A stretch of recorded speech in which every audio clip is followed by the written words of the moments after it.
Graça e paz de Jesus, meu irmão. Amém? Sente-se um pouquinho.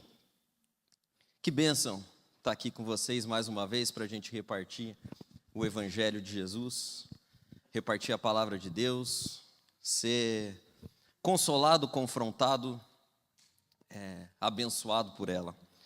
E hoje eu queria falar com vocês a respeito de um profeta.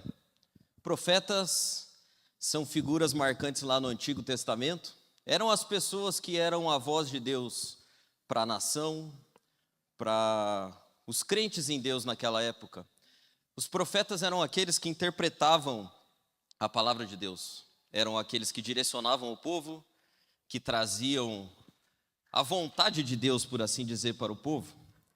E o texto que eu quero ler com você fala de um dos maiores profetas, que era o profeta Elias. O texto está lá no primeiro livro dos Reis, no capítulo 19 e no versículo 9. A mensagem de hoje tem por título Cada coisa em seu lugar. Cada coisa em seu lugar. Elias foi um dos maiores profetas e Elias nos deixou ensinamentos maravilhosos a respeito de organização, de colocar coisas no lugar, de viver a vontade plena do nosso Deus. E eu acho muito interessante, porque todas as vezes que você lê a Bíblia, se você não está muito familiarizado com os personagens, você tende a imaginar aquelas pessoas como sendo homens e mulheres dotados de um superpoder, de algo diferente do seu. Então você sempre pensa assim, bom, Moisés fez o que fez porque Deus tinha dado uma condição diferenciada para ele. Jamais um ser humano normal faria o que Moisés fez. Aí você pensa assim, bom, Elias também, né? Elias é um cara fora da curva, é um cara totalmente diferenciado. Deus requereu coisas de Elias porque deu para ele coisas que não deu para ninguém. O problema com esse pensamento é que, repetidas vezes na Bíblia, ele é desfeito pelas pessoas. Porque Davi, que era o homem segundo o coração de Deus, a Bíblia diz que ele tinha um monte de falhas. No caso de Elias, é mais ainda, porque você não precisa abrir, mas eu vou ler para você. A Bíblia foi específica ao falar de Elias. Olha o que Tiago escreveu no capítulo 5, no versículo 17. Elias era homem semelhante a nós, sujeito aos mesmos sentimentos. Por que eu estou lendo o texto de Tiago? Porque tudo que eu vou falar de Elias hoje, você vai ver que sim, ele era um cara igualzinho a você. Ele tinha os mesmos sentimentos que você, as mesmas paixões, os mesmos medos, os mesmos anseios, a mesma forma de enxergar o mundo. O que Tiago está dizendo é o seguinte: o que aconteceu com Elias pode acontecer com você também. Na verdade, vai acontecer com você, porque você é igualzinho ao Elias. E o que foi que aconteceu com Elias, Chico? 1 Reis, capítulo 19, versículo 9, vai falar o que aconteceu com Elias. Diz o seguinte o texto: ali naquele lugar onde ele estava, entrou numa caverna e passou a noite. E a palavra do Senhor veio a ele. E a palavra do Senhor era a seguinte, uma pergunta: o que você está fazendo aqui, Elias? O que você está fazendo aqui? E eu pensei nessa palavra durante muito tempo essa semana, essa palavra martelou no meu coração. A gente conversou aqui na oração dos homens esse tempo atrás, falando sobre a dificuldade de a gente organizar, porque a nossa vida é uma grande bagunça. Não sei se na tua vida é assim, na minha é. O André falou aqui que tem fases da vida que a coisa bagunça, né? E você não sabe como arrumar a bagunça. E Elias era esse cara, porque eu preciso dar um pouquinho de contexto para você entender como Elias vivia no meio da bagunça. O Elias foi chamado para ser profeta num dos períodos mais difíceis, porque quando Elias foi chamado para ser profeta, o rei na época que reinava em Israel era o rei Acabe. E o rei Acabe, se você for ler capítulos antes do 19 de 1 Reis, você pode começar a ler lá no 15, 14, 15.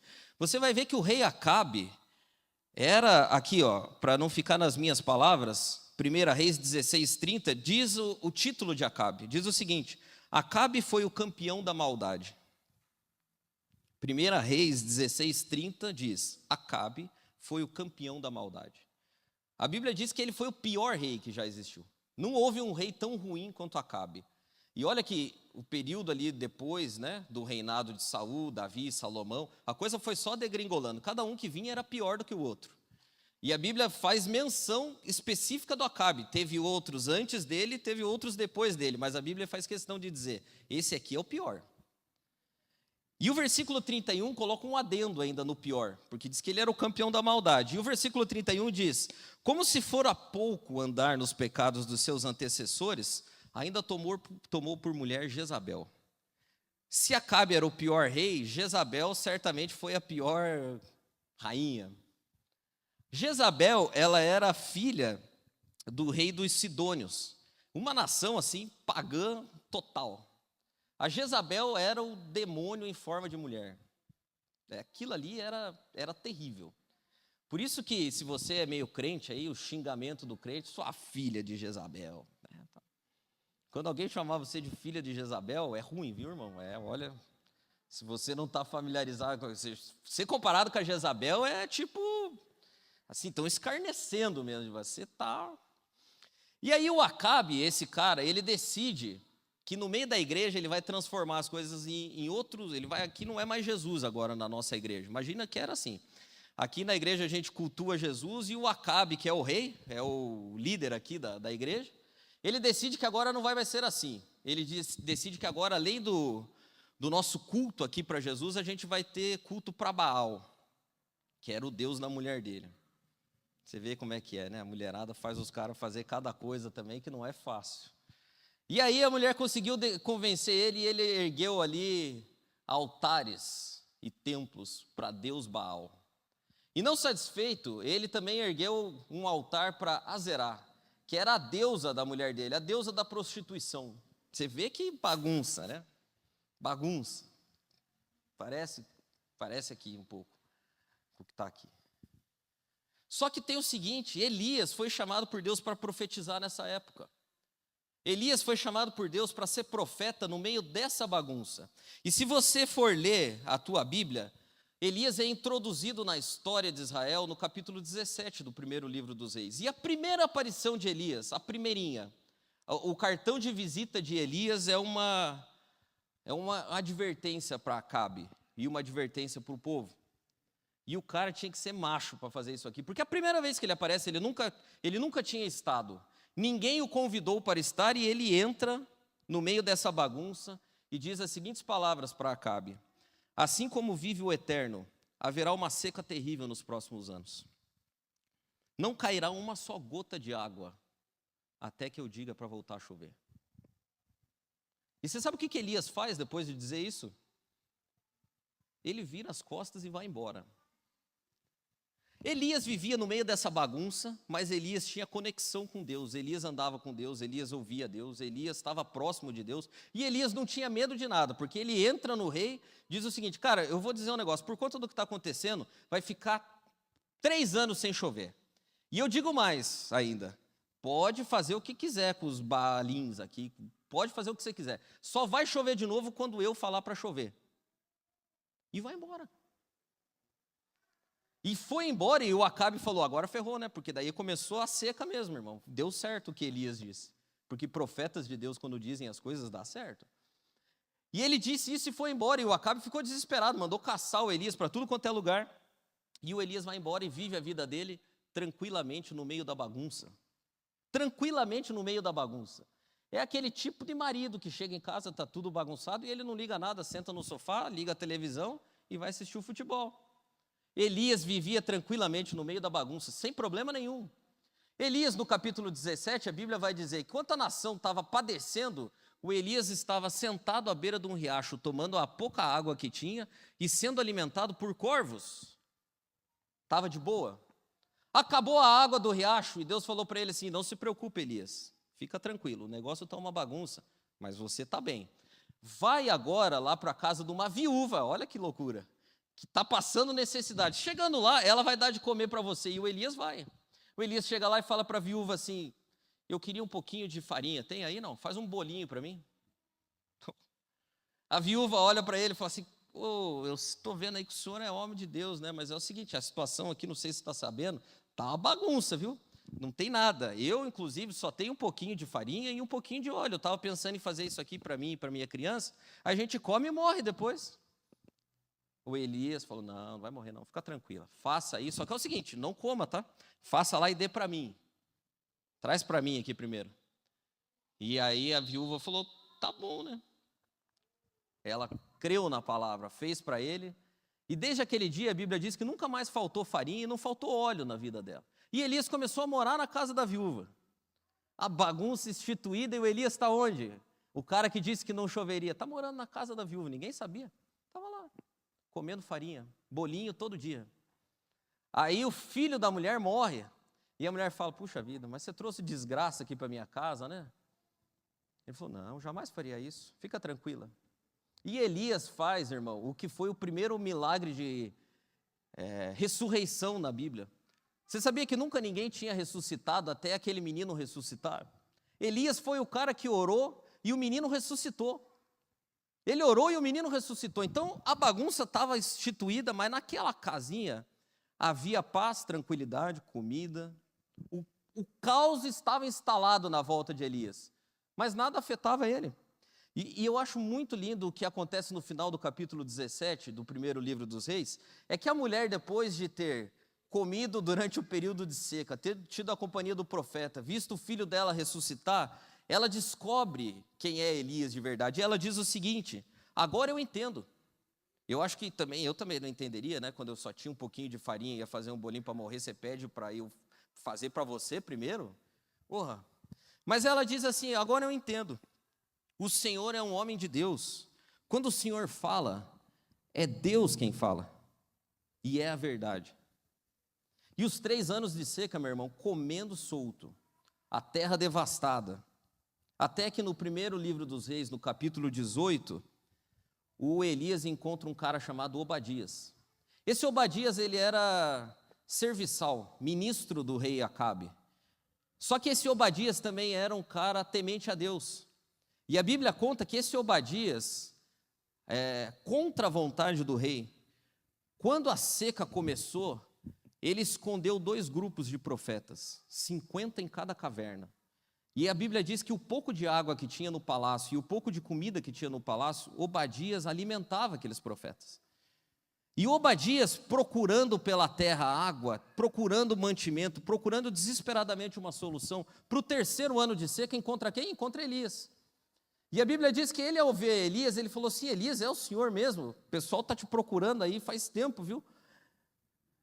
Não choveu mesmo, não está chovendo. Ele falou, eu sei. E eu vou te dizer o seguinte, Obadias, vai lá para o Acabe e diz que eu estou voltando. E o Obadias disse o seguinte, ô Elias, não me peça um negócio desse, cara. Porque assim, não sei se você sabe, eu sou fiel a Deus, não te contaram, mas eu escondi os 100 profetas. Eu estou alimentando eles, eu sou temente a Deus. O Acabe está caçando você igual um maluco, cara. Eu vou lá dizer para ele que você vai aparecer, aí o que vai acontecer? Daqui a pouco bate um vento aí, você vai para o outro lado e eu vou ficar com cara de tacho lá e vou morrer. Não faça isso. E ele disse para Obadias, não tenha medo, Obadias, pode ir, porque é o seguinte, hoje ainda eu vou me apresentar para o Acabe. E ele foi mesmo. E o Obadias disse, e passou um pouco de tempo, e o Elias chegou lá. E o Acabe, ao ver Elias, pergunta para Elias o seguinte, ô Elias, você que fez essa confusão, né? O que você pretende fazer, cara? Você, o agitador, olha o caos que você instalou. E o Elias, tranquilo, alimentado pela viúva, de boa, ele responde para Acabe, culpa não é minha, cara. A bagunça que está aí, foi você quem fez. Mas eu vou te dizer o seguinte, Deus vai preparar um negócio novo para nós aqui, vai solucionar a bagunça. Só que, Acabe, eu quero que você chame todos os profetas aí de Baal, e chame os de Azerá também, são 450, né, de Baal. Chame os 450 e chame os 400 de Azerá também, 850. Eu vou propor um desafio. A gente faz um altar aqui, e a gente pede para Deus responder. O Deus que responder com fogo, é o Deus verdadeiro. Você topa, Acabe? Para já. A Bíblia diz que eles montaram tudo, e os 850 profetas começaram a gritar, de manhã, Engraçado que a Bíblia conta e ela vai dando detalhes. Ela diz assim, foi de manhã que eles começaram. Elias falou, comecem você primeiro. E eles começaram. E grito, e choro, e música, e batuque, sei lá o que tinha mais. Era loucura. E o Elias, de boa, né, no meio da bagunça, o Elias dizia o seguinte, viu? Passou tempo já, não aconteceu nada, né? Quem sabe vocês têm que gritar mais alto? Pode ser que ele esteja viajando, ou está dormindo, tem que acordar ele. E aí a Bíblia diz que eles, não satisfeitos, começavam a cortar o corpo, e era sangue para tudo que é lado. Pensa na bagunça, meu irmão, pensa na bagunça. E o Elias escarnecendo. O Elias era autoconfiante, ele estava de boa. Até que chega no meio da tarde, a Bíblia fala que começou de manhã, no meio da tarde, Elias fala assim, viu, agora acho que deu já, né? Não aconteceu nada, não veio fogo. Agora é minha vez, dá licença. E ele organizou o altar, colocou ali a carne dele, colocou a lenha dele. E aí ele fala para o pessoal o seguinte, viu, é fogo, né, que é para descer, consumir. Mas vamos fazer um desafio aqui, encha de água tudo, molha a lenha. Parece o churrasco que foi feito lá na chácara aquela vez com lenha molhada. Não pega fogo, irmão. Lenha molhada não pega fogo. O Edmar sabe bem disso. E aí o pessoal pegou a lenha, colocou ali, balde de água. E Elias falou assim, tem pouca água, coloque mais uma vez. A água de novo. Ele olhou e falou, agora, não, acho que tem pouco ainda. Coloca mais uma vez de água. E aí diz que já não tinha quase lenha, mas era só água. E Elias faz uma oraçãozinha. Na primeira, ele ora e diz o seguinte, Deus, eu estou fazendo aquilo que o Senhor me mandou fazer. Isso é importante também, irmão, para um profeta, viu? Não vai sair profetizando aí tudo que você quiser, não. Elias disse o seguinte, eu estou fazendo o que o Senhor me mandou fazer. Então agora mostra para esse povo quem é o verdadeiro Deus e consome o altar do sacrifício. E a Bíblia diz que fogo veio do céu e lambeu aquilo tudo, secou a água e foi maravilhoso. E aí, nessa hora, o Elias falou o seguinte, pessoal, agora prenda os profetas falsos aqui, matem eles todos e vamos começar a organizar a bagunça. Vamos organizar a bagunça. E ele diz para Acabe, acabou a seca, vai começar a chover de novo, a coisa vai voltar a funcionar, vai dar tudo certo. Ele vai para o Monte Carmelo com o ajudante dele e diz para o cara o seguinte, começa a olhar porque eu acho que estou começando a ouvir o som de chuva, 3 anos sem chover, irmão. E o cara fala, eu não estou vendo nada, Elias. Ele falou, olha de novo, tem que olhar 7 vezes. Na 7ª vez que o Eliseu olha, ele fala, olha, eu estou vendo uma nuvenzinha agora, mas assim, não faz nem sombra. Vai chover, vai dar certo, vai chover. E ele vai embora. A Bíblia diz que o Acabe, ao ver isso, quis ir contar para a mulher dele, Jezabel. Ele era assim com a Jezabel. E ele foi de carroça para Jezabel e o Elias foi correndo na frente dos cavalos. Olha o Elias, cara. Porque ele queria ver a cara da Jezabel, a hora que o Acabe contasse para ele. E aí ele foi correndo com tudo e chegou lá e a Jezabel não achou boa a ideia. Não achou boa. E aqui, meu irmão, é o ponto central do que eu estou dizendo para você tudo. Porque Elias estava vivendo no meio daquela bagunça durante toda a vida dele. E aquilo nunca tinha afetado. Mas nesse ponto da história, alguma coisa de diferente acontece. E Elias, que nunca tinha dado bola para aquela bagunça, que vivia, parece que isento aquilo tudo, começa a sofrer. A situação da terra que ele estava já não era mais tão caótica, a coisa estava melhorando, você concorda? Já estava começando a chover de novo, os profetas falsos estavam todos mortos, o povo de Deus, ao ver aquilo que aconteceu no monte, falou o seguinte, falou, cara, só Deus é o verdadeiro Senhor, vamos se converter a Deus. A coisa estava começando a organizar, não estava mais bagunçado, não havia mais tanta bagunça como já havia. Só que essa bagunça já não estava mais do lado de fora, ela começou a entrar na vida de Elias. E a vida dele virou um caos. A vida dele virou um caos. Porque olha o que diz 1 Reis 19:3. Elias teve medo e fugiu para salvar a sua vida. Ele nunca tinha tido medo. Em Berseba de Judá, ele deixou o seu servo e entrou no deserto. Entrou na loucura. Caminhando um dia.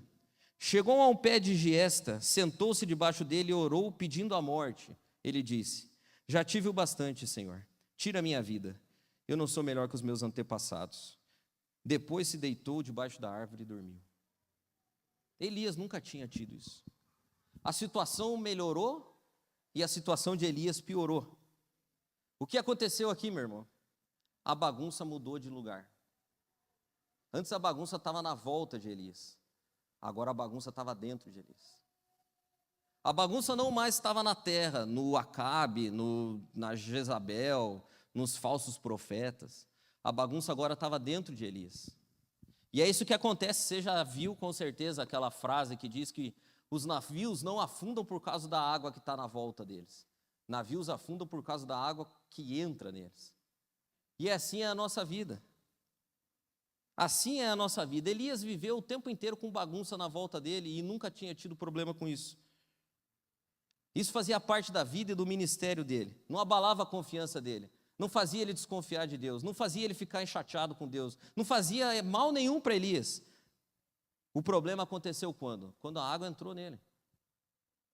O problema aconteceu quando essa bagunça toda bagunçou a vida de Elias. E eu tenho para oferecer para você aqui hoje uma causa e 3 sinais de uma vida bagunçada. Uma causa e 3 sinais. Aí você fica pensando, enquanto eu vou falando, você fica pensando. Eu não sei se a tua vida é meio bagunçada ou se a tua vida é bem organizada, mas você fica pensando enquanto eu falo. Uma causa e 3 sinais de uma vida bagunçada. Eu vou começar pela causa. Normalmente a causa de uma bagunça na vida é a expectativa. Não existe nada mais traiçoeiro, meu irmão, do que expectativa. Expectativa é, sem dúvida nenhuma, a maior porta de entrada de água, de bagunça na nossa vida. E isso aqui é claríssimo na vida de Elias, claríssimo. Assim como todas as vezes em que eu faço uma análise da minha vida meio conturbada, normalmente começa por expectativa. E a expectativa de Elias era a seguinte, ó, eu vou ler para você aqui um trechinho, bem pequenininho. Olha o que diz em 1 Reis 18:41, expectativa de Elias. Depois de tudo feito ali no monte, ele vai procurar o Acabe e diz o seguinte para Acabe: levante-se, coma e beba, é tempo de celebrar. A chuva já está chegando. Essa era a expectativa de Elias. Elias, acho que ele estava pensando assim, bom, agora que tudo está começando a se arrumar, a bagunça, os caras vão me levantar aqui num pedestal, né, porque choveu de novo, a coisa está arrumada, o Acabe vai reconhecer que sempre teve errado comigo, vai todo mundo se salvar, vai ficar uma beleza. Festa, dança, celebração e comida. Era isso que Elias queria. Era isso que ele queria. Essa era a expectativa dele. O problema é que tinha Jezabel para impor uma realidade diferente para ele, porque logo após, irmão, assim, para baixo, Reis 19:2. Depois de ouvir a história, a expectativa de Elias era de festa, dança, comida, celebração, chuva. E a Jezabel diz o seguinte, mandou uma mensagem ainda para ele: que os deuses me castiguem com todo rigor, caso amanhã, nessa hora, eu não faça com a sua vida a mesma coisa que você fez com os meus profetas. Pô, mas daí... Aí, ó, o Elias estava assim, agora já estão preparando lá no salão, lá, festa, dança e comida. E a Jezabel mandou o convite para ele, falou, não tem festa, não tem dança e não tem comida, tem é morte para você. Aí o Elias desanimou, cara. Pô, 3 anos de sofrimento. Mas isso é expectativa, irmão. Isso é expectativa é assim. Ela vai causando bagunça. Aí o Elias já começou a falar, não, mas isso aí não está certo, não. Isso não está certo. Tem coisa errada aí. A expectativa é perversa, sabe por quê? Porque a expectativa nem sempre fala de uma falta completa. Porque é fácil você imaginar uma pessoa sem expectativa, você já pensa numa pessoa que não tem nada na vida. Ela fala assim, eu não tenho nada mesmo, para mim tá bom. O que vier é lucro, né? O que vier é lucro. Eu não tenho nada. Aí você pensa, é fácil não ter expectativa assim, mas a expectativa normalmente não acontece assim. A expectativa não fala de vidas sem nada. A expectativa normalmente é falta de algo específico. É a falta de algo assim que você coloca como primordial e fala assim, puxa, isso aqui da minha vida me falta. E é nessas horas que a bagunça começa a trazer, a expectativa começa a trazer bagunça para a tua vida. Quando está tudo bem na volta, mas você fala assim, puxa, mas aqui, ó, esse pouquinho aqui, Sabe como eu vejo expectativas nesse sentido? São como os furos numa barragem. Você pode ir ali em Itaipu, você vai ver que maravilhoso é aquilo. Agora vá lá e peça para o cara fazer um furo de 10 milímetros naquela barragem. E deixa aquele furo ali. Em pouco tempo, meu irmão, aquilo tudo vai estar abaixo.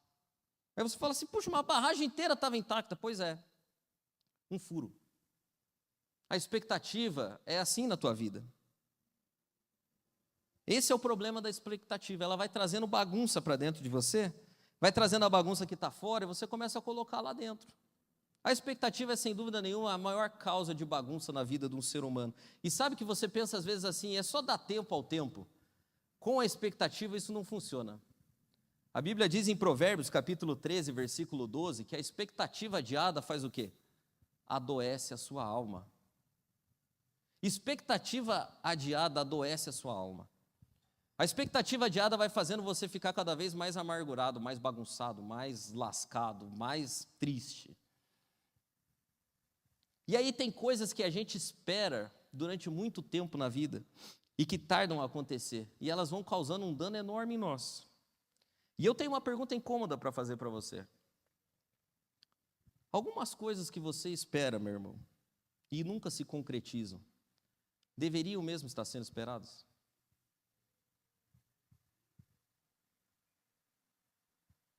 Será que deveriam estar sendo esperadas? Porque foi assim com Elias. Elias, durante o trajeto dele de bagunça, ele vai dando sinais das expectativas frustradas. Primeiro foi a festa que ele esperava da Acabe, ele não esperava que mandassem matar ele. E quando ele vai morrer, ou pedir para morrer, é muito interessante, porque ele diz para Deus assim, Deus, eu já tive o bastante, tira a minha vida, Senhor, porque eu não sou melhor que os meus pais. Mas ninguém mandou você ser melhor que o seu pai. Eu gosto de imaginar Deus fazendo perguntas para as pessoas. Alguém tinha falado para Elias que ele deveria ser melhor que o pai dele? Não, ninguém tinha dito. Eu acho que não vou falar se eu fosse Deus, porque né, não fica nem legal nem falar assim, né? Nem com esse ser não combina, mas assim, se Deus fosse mais parecido com os seres humanos e fizesse perguntas do tipo das que eu faria, eu falaria assim, Elias, nunca ninguém disse isso, cara, você é um profeta.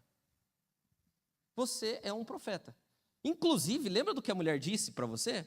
A mulher disse para você o seguinte, eu entendo agora, você é um homem de Deus, quando você fala, é como se Deus falasse, você é um profeta, está tudo bem, cara.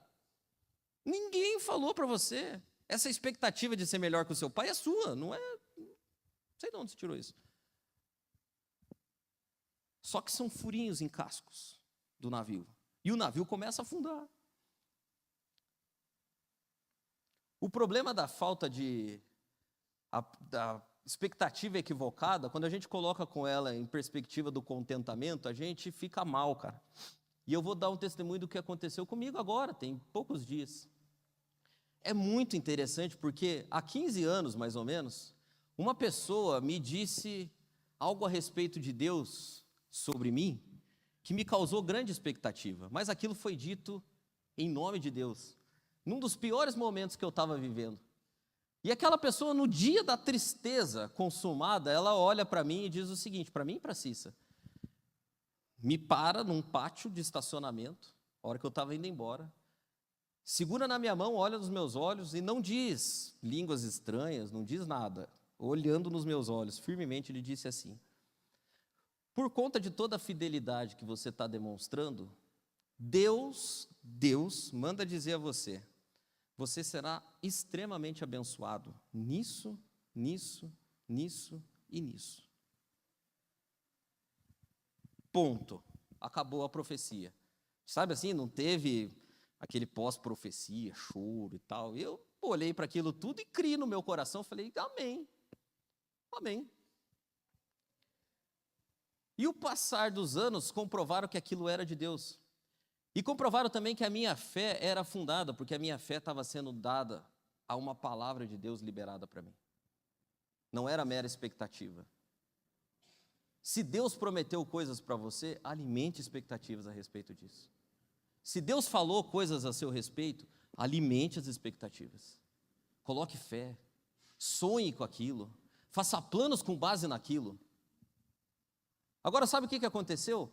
Eu atingi 100% daquilo que aquele homem me profetizou. Eu estou vivendo 100% daquela profecia. E aí, algumas semanas atrás, surgiu novas perspectivas que colocariam essa profecia ao quadrado. E aí eu fiquei pensando assim, puxa, que legal, né? E comecei a fazer planos com base naquilo. E aí agora há poucos dias, talvez, eu tive uma informação, falei, eu acho que isso aí deu uma esfriada e não vai acontecer. E aí sabe o que aconteceu comigo, irmão? Eu me vi um dia deitado pensando nas coisas que eu acho que não vão acontecer, que são muito além daquela profecia. E eu fiquei pensando assim, puxa vida, mas eu estava com planos nisso aí, né? E fiquei ali meio triste.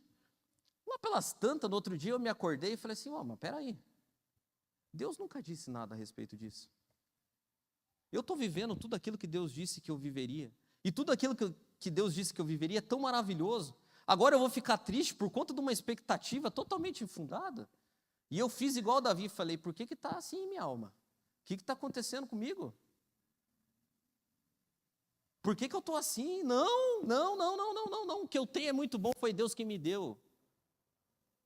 Foi Deus quem fez. Eu vivo o que Deus disse a meu respeito. O que mais eu posso querer? Mas consegue perceber como a expectativa é traiçoeira?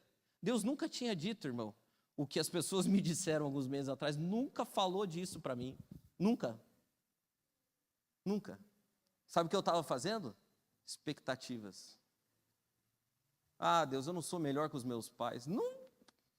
Quem disse? Jezabel. Não. Elias, eu falei para você que eu ia fazer chover, Elias. Tem chuva. Não disse nada de festa, de celebração, de janta e de bebida. É você quem disse, Elias. Você quem disse. Sabe outra coisa? Isso é sinal. A primeira causa, sinal. Pessoa que está com a vida bagunçada não sabe o que quer. Porque, de novo, se Deus fosse mais colérico um pouco, teria feito perguntas para Elias que, poxa, Elias, o que o Elias pediu para Deus, irmão? Queria morrer. O que a Jezabel queria fazer com Elias, irmão? Queria matar o Elias. O que o Elias fez? Fugiu. Não tem lógica isso aqui. Se Deus fosse um pouquinho mais humano e fosse da personalidade colérica, que faz perguntas e acha solução para problema, ia chegar para Elias debaixo daquela árvore. O que está fazendo aí, Elias? Quero morrer. Por quê? Porque a Jezabel quer me matar. Logo, temos um problema resolvido, Elias. Fácil. Você quer morrer, a Jezabel quer te matar? Não sei por que você está aqui. Você devia estar lá. Mas esse é o problema de pessoas com vida bagunçada. Pessoas com vida bagunçada não sabem o que querem. Pessoas com vidas bagunçadas acham que sabem o que querem. E é igual a gente. A gente, quando está com a vida bagunçada, o que você faz? Você fica igual uma barata tonta, procurando coisas que te satisfaçam. E aí você fala, agora sim, vou achar um negócio aqui, esse negócio vai ser bom para mim. E daí não é bom. Não é bom. Não é bom porque você é o Elias querendo morrer e a Jezabel querendo te matar, e você nem sabe, você está aí igual uma barata tonta. Graças a Deus por Deus, que tem paciência com nós. Porque Deus, em vez de fazer igual eu fiz, eu teria feito assim com Elias. Não. O que Deus faz para Elias? Elias, tá bom, durma. Isso é uma dica também, viu, irmão? Quando você não souber o que fazer, durma. Né? Você tá assim, dormir traz felicidade para todo mundo. Não conheço uma pessoa com sono em dia que fique triste. Você quer felicidade? Durma. De tarde, sábado, com chuva, almoça e dorme. Mas o que Deus faz para Elias? Dorme, Elias, pode dormir. Depois acho que Deus também deve pensar assim, meu Deus do céu, se deixar esse cara aí. Aí, acorda agora o Elias, dá uma comida para ele, dá uma bebida, está precisando. Outra dica, pessoa com barriga cheia não fica triste. Coma e durma. Você vai ficar satisfeito.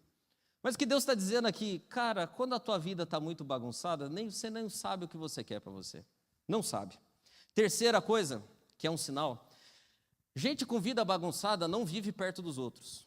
Não vive perto. Porque olha o que o Elias fez. Primeira coisa que ele faz quando ele vai fugir, diz o seguinte: em Berseba de Judá, ele deixou o seu servo para trás. Abandonou o servo. Sabe por quê? Gente com vida bagunçada não gosta de as outras pessoas por perto, porque pessoas que gostam de você e estão perto de você, quando a tua vida está bagunçada, sabe o que elas vão dizer? Está uma bagunça. É igual você estar olhando para cá, você não entendeu por que os caras largaram tudo no meio, numa zona, uma bagunça. E aí a tua vida está assim, ou está ficando assim, e as pessoas que estão perto de você falam assim, ô, mas está bagunçado isso aí, hein? O Eliseu era brother do Elias, ele estava com o Elias o tempo inteiro, ele viu a nuvenzinha vindo, tal. Ele ia falar para o Elias, ô Elias, que negócio é esse, Elias? Quer morrer? Quem sabe Deus não falaria, mas o Eliseu falaria, ô Elias, você está até meio burro, cara, porque você quer morrer, a mulher quer te matar, você foge, é um negócio louco. Falando aí do teu pai, da tua mãe, eu nem conheci eles, não sei quem é. Da onde isso, Elias? Então, pessoa com vida bagunçada, o que ela faz? Se isola. Não dá abertura para os outros. Se fecha numa bolha. Fica escondido.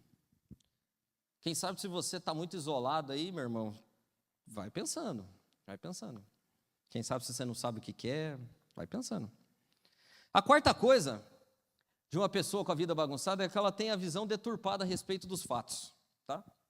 E o Elias era a prova máxima de visão deturpada a respeito dos fatos, porque quando ele chega lá na caverna e Deus pergunta, Elias, o que você está fazendo aqui? Lembra da nossa pergunta inicial? A resposta de Elias é a resposta de uma pessoa com a visão deturpada a respeito de tudo. Olha o que ele diz para Deus, 19:10. Tenho sido muito zeloso pelo Senhor, Deus dos exércitos. Os israelitas rejeitaram a tua aliança, quebraram os teus altares e mataram os teus profetas à espada. Eu sou o único que sobrou, e agora estão querendo me matar. E ele ainda se faz de coitado, cara.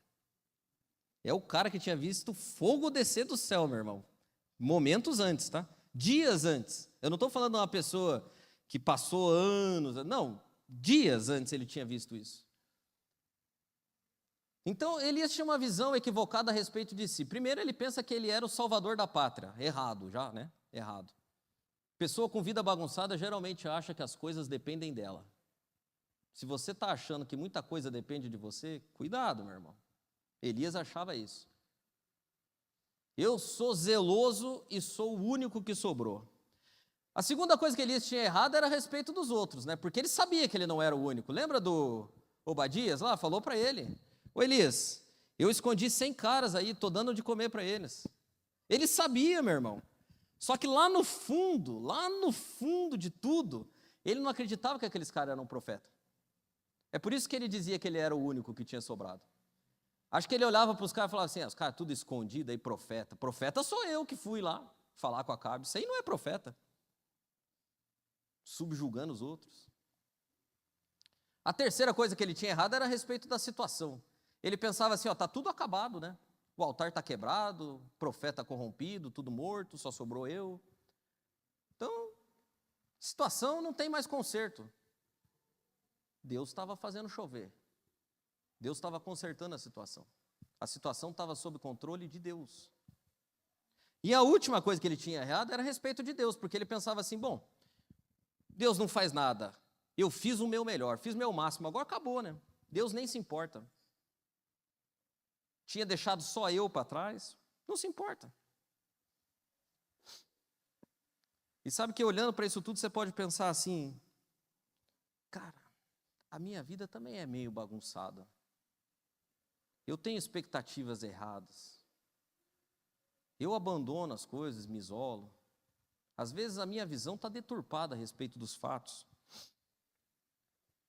Eu não sei nem o que eu quero. Se você se identificou com isso, eu quero rapidamente te dar 3 sugestões para você fazer o caminho da volta. Para você arrumar a sua bagunça. Arrumar a bagunça. A bagunça que pode estar a tua vida. A bagunça que está a tua vida causada por você mesmo. A primeira coisa que eu tenho para sugerir para você é que você ajuste as suas expectativas e que não crie condições. Porque se a expectativa é a maior causa de bagunça interior, o ajuste delas talvez seja o melhor remédio também.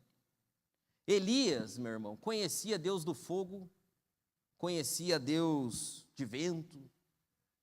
Só que Deus, quando vai se apresentar a Elias da caverna, ele interpela Elias por 2 vezes. Na primeira vez ele pergunta: Elias, o que você está fazendo aí? Dentro da caverna, aqui dentro da caverna. E Elias repete aquela ladainha ali toda. E aí Deus fala assim: faz o seguinte, Elias, vai para a porta da caverna agora. Fica ali olhando e eu vou passar. E a Bíblia diz que um vento tão forte passou naquele lugar que chegou a romper as pedras que tinham na volta. Eu nunca vi um negócio desse, eu não sei nem se existe. Tá na Bíblia, existe, né? Mas assim, eu acho que só aconteceu dessa vez. Um vento que corta pedras. E aí Elias procurou Deus ali e Deus não estava no vento. Depois disso veio um grande terremoto, abalou todo aquele lugar e a Bíblia diz que Elias procura por toda parte e Deus não estava no terremoto. Depois disso, a terra foi consumida com fogo à volta da caverna. E de fogo Elias entendia, né? Acho que ele pensou assim: agora é Deus. Mas a Bíblia diz que Deus também não estava no fogo. E depois disso tudo, um vento suave soprou. E quando esse vento suave passou, Elias falou: Deus está no vento suave. E aí Deus fala para Elias de novo: Elias, o que você está fazendo aqui, Elias? E o que Elias faz? Elias deveria ter caído de joelho e falado assim: eu não sei o que eu estou fazendo aqui, Deus. E eu vou voltar e tal. E aí o que Elias, tendo a oportunidade, ele fala: é que eu tenho sido muito zeloso. O pessoal quebrou os altares, matou os profetas, só sobrou eu e agora querem me matar. Não crie condição, meu irmão, para agir de Deus na tua vida. Elias tinha muito para falar sobre o Deus do fogo, o Deus do terremoto, o Deus do vento, Só que Elias não tinha nada para falar a respeito do Deus da brisa suave. Sabe o que Deus estava dizendo para Elias aqui? Cara, eu não sou quem você pensa que eu sou.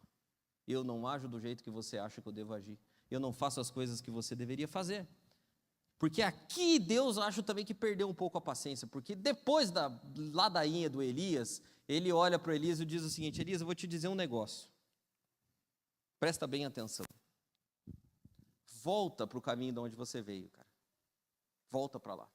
E quando você voltar lá, unja o fulano, rei da Síria. Unja o Beltrano, rei de Israel.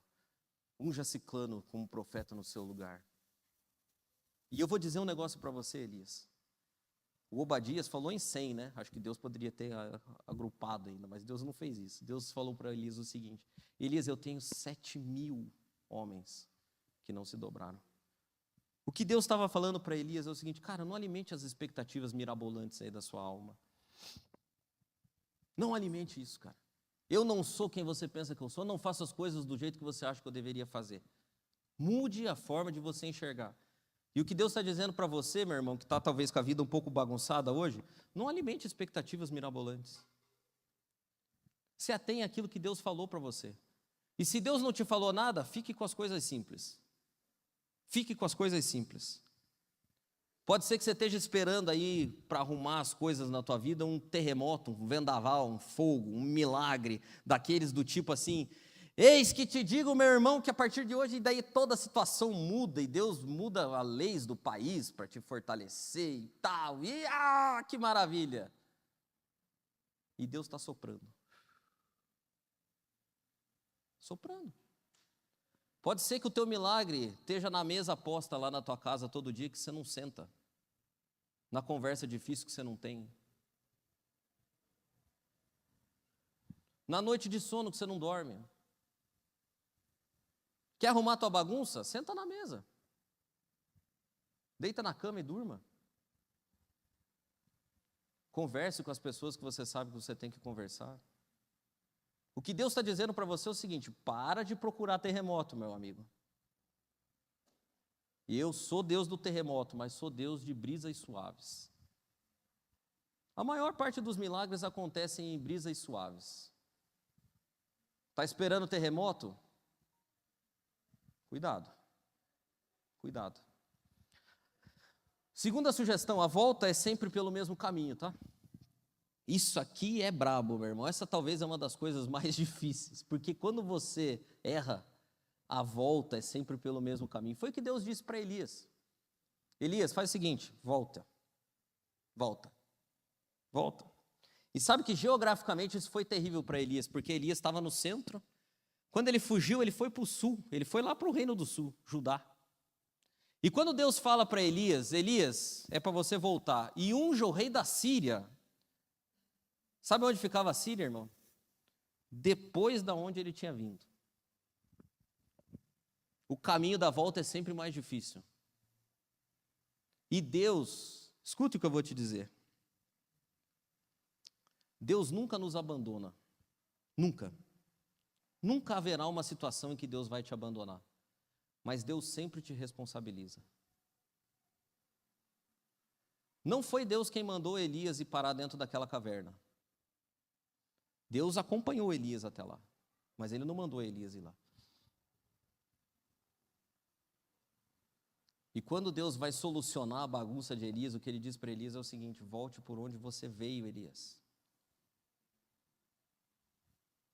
O que pode estar acontecendo com você hoje também para solucionar a tua bagunça é volte por onde você veio.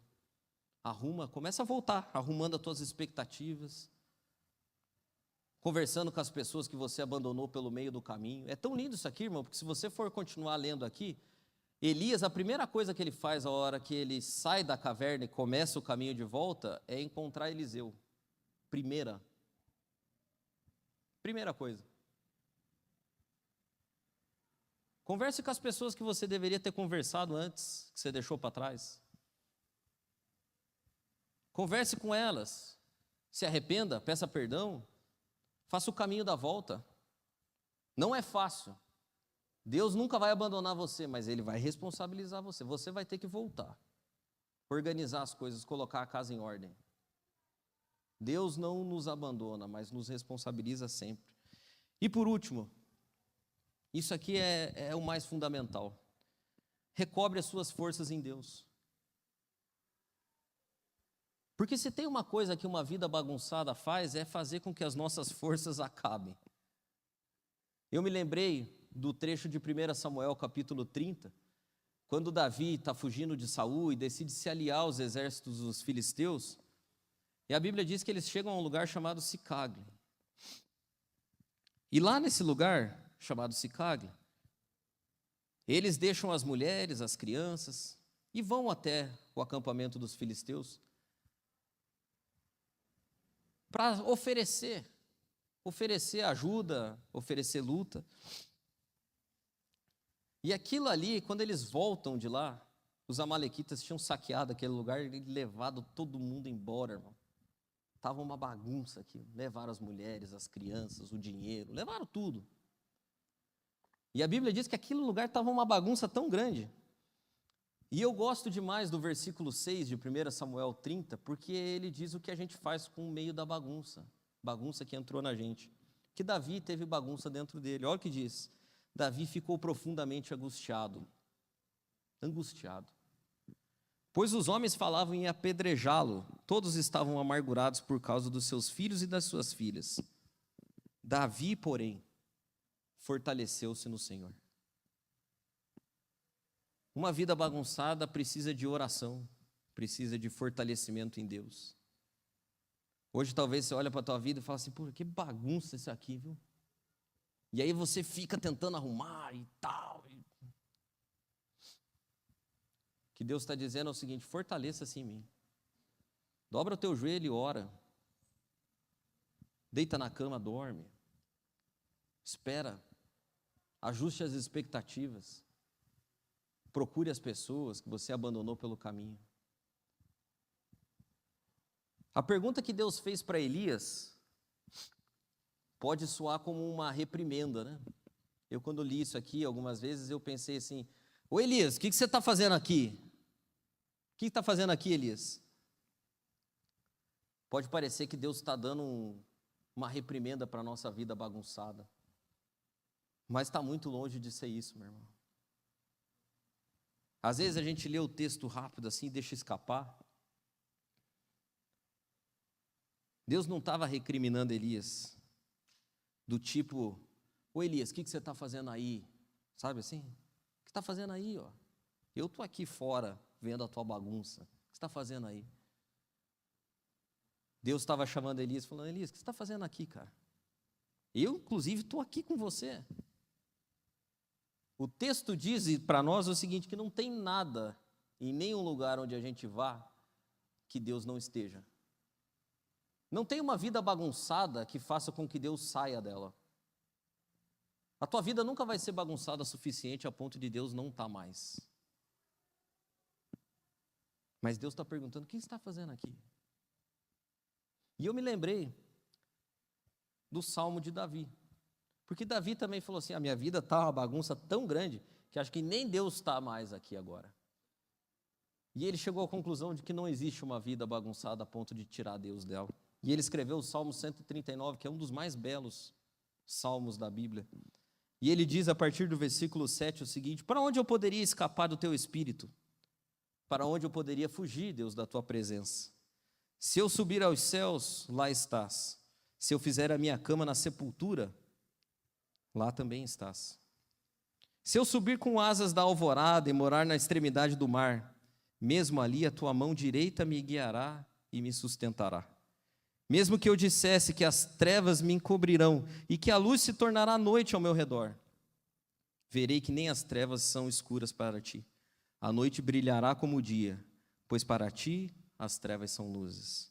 Tu criaste o íntimo do meu ser e me teceste no ventre da minha mãe. Não tem vida bagunçada que Deus não possa solucionar. Não tem uma vida bagunçada que Deus não possa solucionar. E sabe o que é melhor? Deus é especialista em arrumar bagunça. Deus é especialista em arrumar bagunça. E Deus não é aquele tipo de pessoa que você vai ter que dizer assim: não repara a bagunça, viu?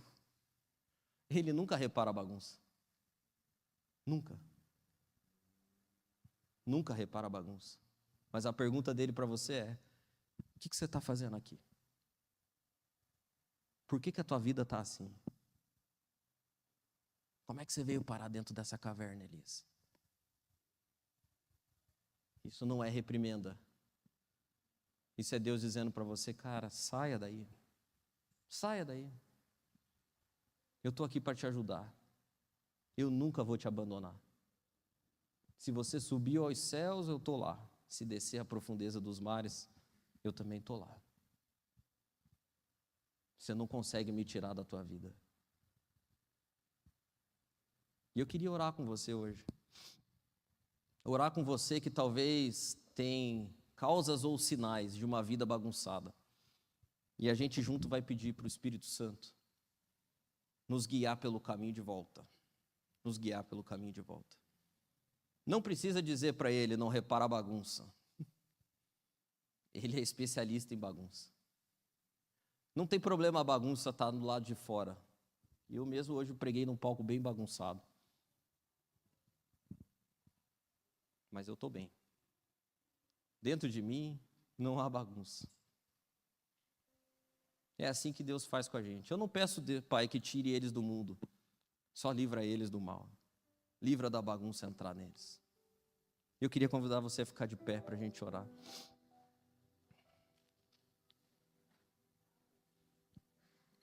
Não peça desculpas, meu irmão, por uma vida bagunçada. Não peça desculpas. Mas quando Deus te perguntar também o que você está fazendo aqui, não diga ladainhas. Não diga: eu vim parar aqui por conta das minhas expectativas, das coisas que eu achava que o Senhor tinha que fazer a meu respeito, daquilo que eu achava que era bom para mim, daquilo que eu achava que ia me fazer feliz. Mas o Senhor sabe que não deu certo. Então me ajuda a voltar. Pai, no nome de Jesus, o teu filho, Senhor, eu levanto a minha voz em oração, porque eu sei exatamente o que é uma vida bagunçada. A minha vida, Deus, em muitos momentos é uma vida bagunçada. E nessa vida bagunçada, Deus, eu me enveredo por desertos adentro, para longe do Senhor. Desertos esse que eu alimento com as minhas expectativas, com a minha forma de enxergar a vida, com aquilo que eu acho que o Senhor deveria fazer. Vou colocando ali situações, ó Pai, que eu acho que devem acontecer, sem perguntar aquilo que o Senhor tem para mim. Vou achando o que é bom para mim e vou fazendo, Senhor. E vez por outra eu me encontro em cavernas, com vida bagunçada. Mas eu louvo ao Senhor, Deus, louvo o teu nome. Porque não há um lugar tão escuro, Deus, que o Senhor não entre. E às vezes quando eu penso que eu fugi do Senhor, o Senhor está lá dentro me perguntando: o que você está fazendo aqui, Tico? E o Senhor sempre tem um caminho de volta. Por isso hoje eu ministro, Senhor, sobre a vida dos meus irmãos, caminhos de volta.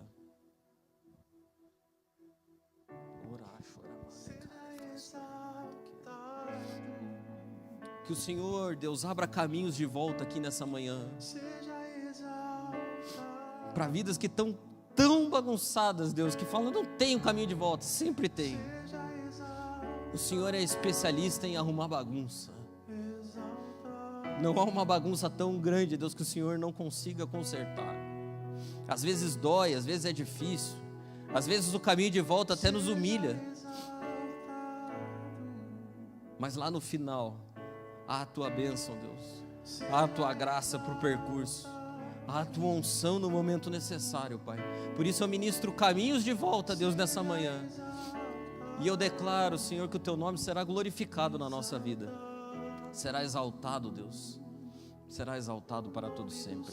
Em nome de Jesus. Amém.